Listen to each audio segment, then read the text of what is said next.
संभल, इस नाम की गूंज पिछले साल से शुरू होकर अब तक बरकरार है। गाहे बगाहे इस नाम का जिक्र हर सियासतदानों के लबों पर आ ही जाता है। अब होली से पहले एक बार फिर संभल जिला सियासत का केंद्र बना हुआ है।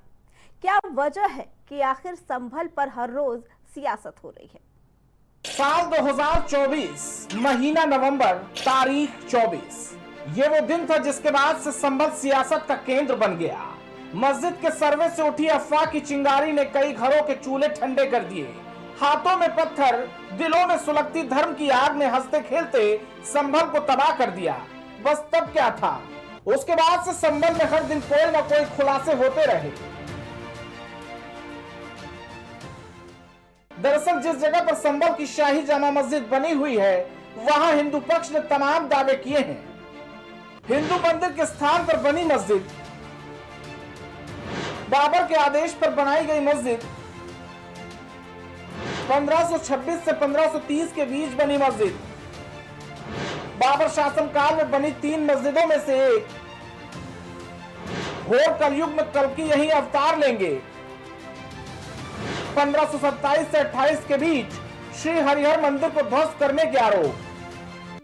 इसके बाद से संभल में हर रोज कुछ न कुछ नया मिलने लगा। कहीं शिव मंदिर, कहीं बावड़ी तो कहीं कुआं।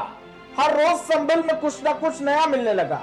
संभल में एक ऐसी बावड़ी मिली थी जिसकी गहराई का अंत होने का नाम नहीं ले रहा था। कई दिनों तक कई मजदूर बावड़ी की खुदाई में लगे दिखाई दिए। 28 बीघे में बनी है बावड़ी। बावड़ी में रुकते थे सैनिक। खुदाई में तहखाना मिलने का दावा। करीब 250 साल पुरानी बताई जा रही है बावड़ी। संभल को लेकर सूबे की बंजर पड़ी सियासत को पानी मिल गया। हर रोज सड़क से लेकर सदन तक संभल के मुद्दे पर पक्ष बनाम विपक्ष की जंग होती दिखाई दी।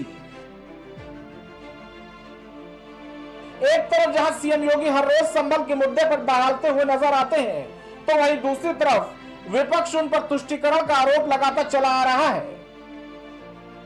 देखिए, संभल के मामले में जब समाजवादी पार्टी की सरकार हम लोग बनाएंगे, तब अत्याचार की एक पटकथा लिखी जाएगी, तो उसमें संभल फिर सबसे ऊपर होगा। पटकथा लिखाई जाएगी, अत्याचार की पटकथा, तब संभल सबसे ऊपर होगा। अकेले संभल में 67 तीर्थ थे और 19 कूप भी थे, जिनको एक शरारत के तहत एक निश्चित समय के अंदर समाप्त कर दिया गया, और जिनमें से 68 तीर्थों में से 54 तीर्थों को ढूंढना, ये तो हमारी विरासत का हिस्सा है और हमने तो वही किया है। हमने तो वही कहा है कि जो हमारा है वो हमें मिल जाना चाहिए। हम उससे इतर कहीं नहीं जा रहे हैं, उससे इतर कहीं नहीं। और 19 जो कूप हैं उन्हें भी मुक्त कराया गया है। पश्चिम की सियासत हमेशा चुनावी नतीजों को तय करती है, क्योंकि एक कहावत चुनावी दंगल को जीतने के लिए बड़ी मशहूर है कि जिसके जाट उसके ठाट। बस यही वजह है कि अभी से संभल से 27 की बिसार बिछना शुरू हो गई है। Output desk, Prime TV. Sambhal पर सियासत चर्चा का विषय बनी हुई है। हर दिन कोई न कोई बयान सामने आ जाता है। 27 से पहले संभल को सियासत का केंद्र बनाने की पूरी कोशिश हो रही है। अब फिर एक बार संभल में कुछ ऐसा हो गया जिससे सियासत बेचैन हो गई। गौर से देखिए, सुनिए और समझिए। खाकी वर्दी में बयान देने वाले ये वही सीओ हैं जो किष्किंधा रथ यात्रा के दौरान गदा लेकर चलने पर चर्चा में आए थे। अब एक बार फिर इन्होंने कुछ ऐसा कह दिया जिससे सियासत बेचैन हो गई। दरअसल कुछ दिन बाद होली का पर्व आने वाला है, और उससे पहले हर जिले में थाने पर होने वाली बैठक में संभल सीओ अमित चौधरी ने कुछ ऐसा कह दिया कि हंगामा हो गया। जिस भाई को होली खेलनी हो, उस दिन वो बाहर निकले, और जिसमें कैपेसिटी हो रंग खेलने की, जिसका बड़ा मन हो, वो बाहर निकले। नहीं तो अनावश्यक कोई भी आदमी बाहर ना निकले, अपने बच्चों के साथ रहे, अपने घर में नमाज पढ़े। सीओ संभल का यह बयान क्या सामने आया कि विपक्ष तिलमिला गया।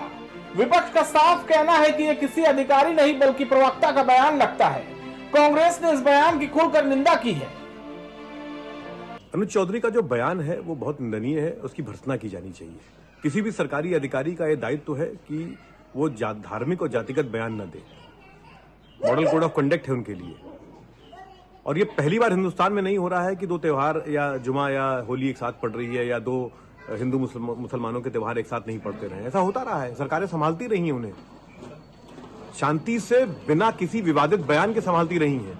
और अगर आज अनुज चौधरी इस तरह के बयान को दे रहे हैं तो इसलिए दे रहे हैं क्योंकि उनके अपने मुख्यमंत्री लगातार हिंदू मुसलमान करते हैं और इस तरह के द्वेषपूर्ण बयान देते हैं। सीओ संभल के इस बयान के बाद से लगातार उनका पुरजोर विरोध किया जा रहा है। संभल सीओ अनुज चौधरी ने जो अल्टीमेटम दिया है उसमें साफ तौर पर उन्होंने कहा है कि रंगों से दिक्कत है तो घर से ना निकले। जुमा 52 बार आता है, होली एक बार। जिस जगह पड़े रंग उसे कटवा देना, बाहर वो निकले जिसमें कैपेसिटी और रंग झेलने की। संभल के सीओ के बयान के बाद से ही जोरों शोरों से राजनीति चल रही है। विपक्ष जहां इसकी भर्त्सना कर रहा है तो वहीं दूसरी तरफ भाजपा ने भी इस मामले पर सीओ संभल का बीच बचाव किया है। देखिए, सपा और कांग्रेस हर निर्णय को सांप्रदायिक चश्मे से देखती है।